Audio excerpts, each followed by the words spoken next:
தங்கம் விற்கும் விலையில் நம்மால் 1 கிராம் தங்கமாவது இன்றைக்கு வாங்க முடியுமா என்று பலரும் யோசிப்பார்கள். ஒரு சிலர் மட்டும் சவரன் கணக்கில் தங்கம் வாங்குவார்கள். ஒரு சிலரோ தங்கம் என்பதை சொல்லக்கூட தயங்குவார்கள். தங்க நகைகள் வாங்கவும் அவை அடகு கடைக்கு செல்லாமல் வீட்டிலேயே தங்கம் தங்கவும் என்ன செய்யலாம், என்ன செய்யக்கூடாது என்பதை பார்க்கலாம். தங்கமானது மகாலட்சுமியின் அம்சம்.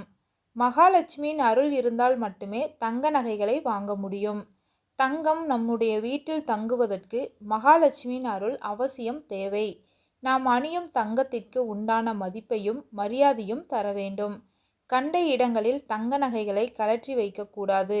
ஒரு சிலர் உறங்கும் போது நகைகளை தலையணிக்கு அடியில் கழற்றி வைப்பார்கள். ஒருபோதும் தங்க நகைகளை பாத்ரூமிலோ அல்லது சமையலறையிலோ கழற்றி வைக்கக்கூடாது.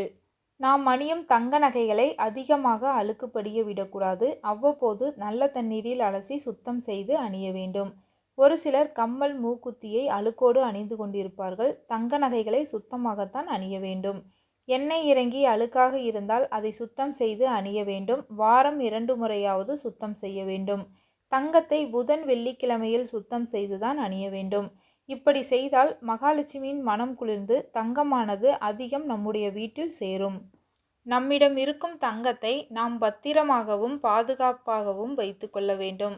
அப்போதுதான் தங்கம் சேரும் என்று நம்முடைய முன்னோர்கள் கூறி வைத்துள்ளனர்.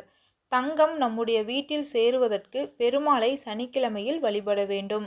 இதன் மூலம் தங்கமும் சேரும், செல்வமும் அதிகரிக்கும்.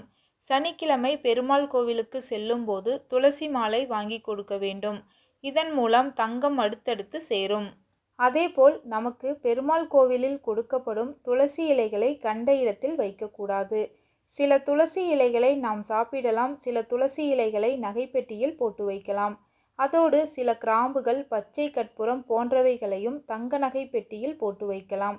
இதன் மூலம் உங்களுக்கு வருமானம் பெருகி நீங்களும் தங்க நகைகள் அடிக்கடி வாங்கும் அளவிற்கு செல்வம் அதிகரிக்கும். வாரம் ஒரு முறை துளசி இலைகளை மாற்றிவிட வேண்டும்.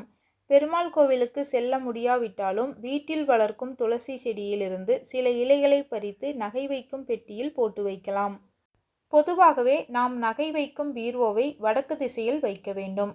வீட்டில் தங்கம் இருக்க வேண்டிய திசை வடக்கு திசையாகும். செல்வத்தை வடக்கு திசையில் வைப்பது மேலும் மேலும் செல்வத்தை பெருக வைக்கும்.